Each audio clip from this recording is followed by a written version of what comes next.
Yeah. Yeah. It's the Locker Room on YouTube. You know what it is. Let's get it. Hey. Locker Room. Yeah, we in the locker room. Texas talk. Cabin Yeah, fever you know what we about to continues. do. We're 2 Local weeks lies, away everything from the is draft what we being really do. complete.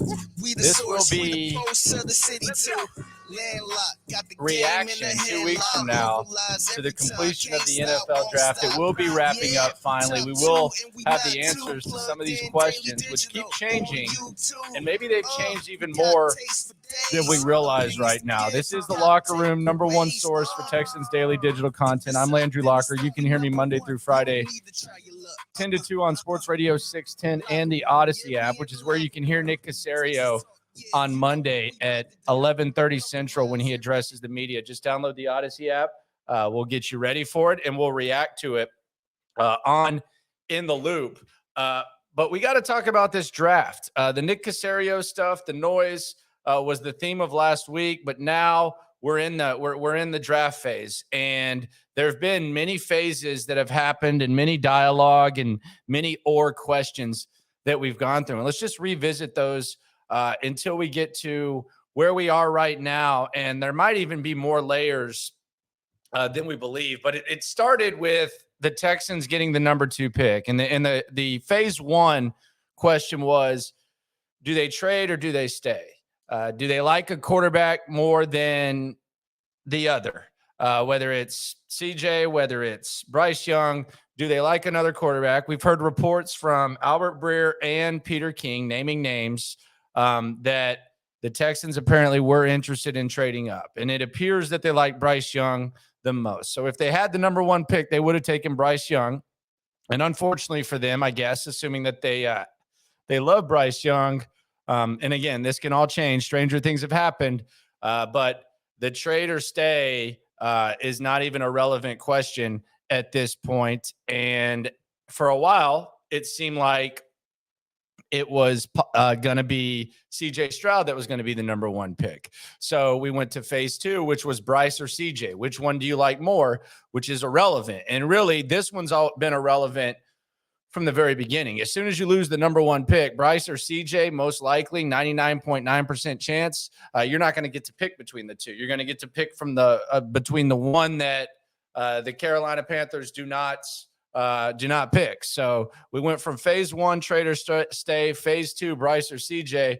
Both of those questions can just be thrown out, and they've been eliminated, and there's really nothing the Texans can do about it at this point. So now we're in phase 3, and this has been the dialogue, at least for the most part, on my show, and a lot of the dialogue on Texans Twitter, which is, okay, assuming that you're going to pick at 2, phase 3, do you like CJ Stroud or do you like Will Anderson? And we've broken this down. I've talked about the perspective of DeMeco Ryans and being with Kyle Shanahan in 2017 and being with Kyle Shanahan in 2021. When they passed on the quarterback in 17, 21, they went all in and they decided they were going to decide between whatever quarterbacks were there at 3, and they ended up with Trey Lance. CJ Stroud or Will Anderson has been kind of the debate. Seems like people are a little bit more open to the Will Anderson, although I would say there's a 50-50 split of people who want CJ Stroud. A lot of noise. We don't know who they do or don't like, but it's kind of been a CJ or Will Anderson type of dialogue. And I personally, I don't think that DeMeco Ryans should have to reach for a quarterback if he doesn't feel confident in the quarterback at this point. He's not the one who screwed up the Bryce Young thing. I don't think you should place a quarterback in the arms of DeMeco Ryans and make him in his first job go with the quarterback that he may not believe in. I do wonder what the conversations are, but I think the one thing that we can all agree on that is safe to say is that the Texans like Bryce Young more than CJ Stroud, which brings us to phase 4 and a potential question. If we are to believe that the Texans really love Will Anderson, my question is this. Let's just pretend here. Let's ignore the CJ and the Will dialogue, and let's just pretend here that the Texans don't want to take a quarterback at number 2. The question for me is Will Anderson worth not trading back for? Are trading worth not trading back for? Yes, because I like Will Anderson, but do I like Will Anderson enough to especially keep in mind that you're not going to have your franchise quarterback on your roster? Do I like Will Anderson enough compared to other possibilities with the trade back options? Do I like Will Anderson enough to not get what you could get in a trade back and then maybe settle for another edge guy? Or maybe they like Tyree Wilson too. Do I like Will Anderson that much?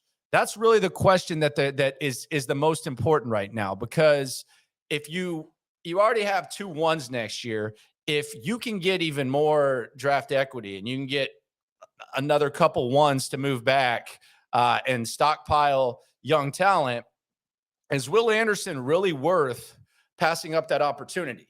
Because this isn't like last year where Jacksonville had the number 1 pick, and I'm sure they might have liked to have traded back, but there was no quarterback. Someone's going to be in love with CJ Stroud, and someone's going to be in love with one of these other quarterbacks. So would Will Anderson, is he worth not trading back? There's been a lot of possibilities that have been thrown out there. I wonder, what's up with Las Vegas? I talked to my man Q Myers, who runs things up there at the ESPN affiliate in Las Vegas. He's also host the Raiders podcast. You can hear him on ESPN National. I was texting back and forth with him today, and I just said, hey, man, kind of seems like there's a lot of movement for CJ Stroud there. What's the deal? And he said, yeah, there is. But he talked about, they don't want to trade a lot of draft equity. Okay, well, if you want to trade from 7-3 or 7-2 and get a quarterback, you're going to have to do that. My question is, though, could the Texans and Raiders potentially, could it be a possibility? And what would that mean for Jimmy Garoppolo? If you're trading for CJ Stroud, chances are you want him to start immediately. What happens with Jimmy Garoppolo? He basically signed a 1-year deal. I know it says 3, but there's an out after this season. I asked Texans Cap, hey, if they threw Jimmy in a trade, and let's say you got a couple of ones and then some day 2 picks, what would it take for the Texans to take on Jimmy Garoppolo, who we were talking about before? He said you would have to cut Christian Kirksey, maybe give Mason an extension, realistic options, maybe do a restructure with Collins, and then the Raiders eat $7 million, which they'd probably be willing to do because they would have CJ on a rookie deal. So could the Raiders and Texans maybe make a trade? I could see the Texans, even if they're going to draft Will Anderson, trading back to 3, much like Kyle Shanahan did with San Francisco in 2017. That seems like a realistic option. Could Atlanta find themselves in love with CJ Stroud? Could they like another quarterback? Could someone even further back, Washington or New England, could they be fascinated with the quarterback? Could you get draft equity from New England and then them throw in Mac Jones, who DeMeco Ryans and Bobby Slowik studied a lot? It's a lot of there's a lot of EA Sports-ish type stuff going on. If Figgy were here, he would probably be playing the drop. But when you start to think about taking Will Anderson and not taking a quarterback, and you start to think about Davis Mills or Case Keenum being in the quarterback, could maybe one of the old New England guys that Nick Caserio knows make a trade, and maybe they get Jimmy Garoppolo, who's run this system before, and maybe Mac Jones, who a lot of people thought was a system fit. I don't know. Maybe they want to roll with Davis Mills. Maybe they think they can put on a Daniel Jones 2.0. Maybe they want to run with Case Keenum. There's a lot of possibilities. And the other thing to keep an eye on is if they don't take a quarterback, some of these teams that take young quarterbacks, maybe they're going to be willing to part with veteran guys, and there's another veteran option that comes into camp, and we just have a pillow fight at the quarterback position. So will or trade might be the most logical thing. The other thing is this.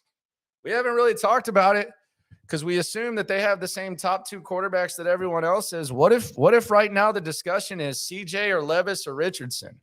What if that's the phase that they're in right now? I do wonder, and this is something that I think you can add this to the experience that Slowik and DeMeco Ryans have had. In 2021, they were going through the process with the 3rd overall pick. Now, we know what they did in 2017. We've already talked about that. But in 2021, they were going through a process where we all thought it was Mac Jones. Mac Jones was probably a little bit more polished, and they arrived at the decision to take Trey Lance over Justin Fields and Mac Jones. Now, I wonder who had the most say in that. You got to think it was Kyle Shanahan, but what was the evaluation like for Bobby Slowik? And I think Bobby Slowik's evaluation is going to be important here because DeMeco Ryans is your head coach. It's not Kyle Shanahan. It's not the offensive genius. It's not the quarterback whisperer. It's not an offensive-minded guy. Bobby Slowik is the offensive-minded guy here, and Bobby Slowik is the one who knows this system from top to bottom. Nick Caserio, in the past, he knew the offensive system. He was in that New England system. He was a coach on the staff. He wore the headset with Tom Brady and Josh McDaniels, so he knew that old system. Bobby Slowik knows this system in that building. Him and Gerard Johnson, they know this system top to bottom more than anyone. And I wonder what the evaluation was like with Bobby Slowik when it came to evaluating a quarterback like Trey Lance with limited experience and high upside, Mac Jones, who had a little bit more experience, a little more pedigree, and then Justin Fields, who had success but had some question marks.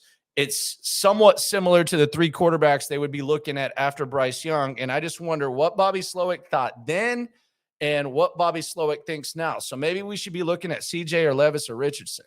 It's just a hell of a lot of possibilities. What if they're talking about waiting till next year? What if they're not even worried about quarterbacks right now? What if they're doing what Kyle Shanahan said he did in 2017, where he didn't take a quarterback because he thought he was going to bring in Kirk Cousins, ended up trading for Garoppolo instead. But what if they're talking about wait till next year? That old tank for Caleb thing. They're not going to tank. But if they're waiting till next year, they might stockpile some picks and think that they're going to be able to go find a quarterback. There's just a hell of a lot of possibilities. And really, what it all comes down to, and we've been saying this throughout the process, it is cabin fever like a mofo. The draft can't get here soon enough. We've been through a lot of phases. Is it Will Anderson or CJ Stroud? Is it Will Anderson or trade? Is it CJ versus Will versus Anthony Richardson? There's just so much going on. Nick Caserio going to speak on Monday. I don't expect him to say much about this, but I do believe, and I'm calling my shot here, and you'll hear this on the show. Download the Odyssey app or listen to Sports Radio 610, AUDACY. I do think Nick Caserio is going to come out very strong to what Michael Lombardi had to say. I will actually promise you that is going to happen. That is a guarantee. Nick Caserio will at least attempt to end all doubt and end all that dialogue very, very quickly. He's not going to answer these phase questions. I guarantee, though, Nick Caserio going to come out very, very strong. Yeah. Guaranteed. No matter what he does, though, just remember, when it comes to this Texans stuff, subscribe, like, ride along. We're all having fun. It's good to have draft picks, good to have draft equity. Sucks not to have the number one pick, but no matter what, when it comes to this Texans game, we're all in this together. Have a good one. I'm going to the Astros game. I'm going to eat hell out of some stadium nachos. I dreamed about those mofos last night. If you're at the game, say what's up. And we not too plugged in daily digital on YouTube.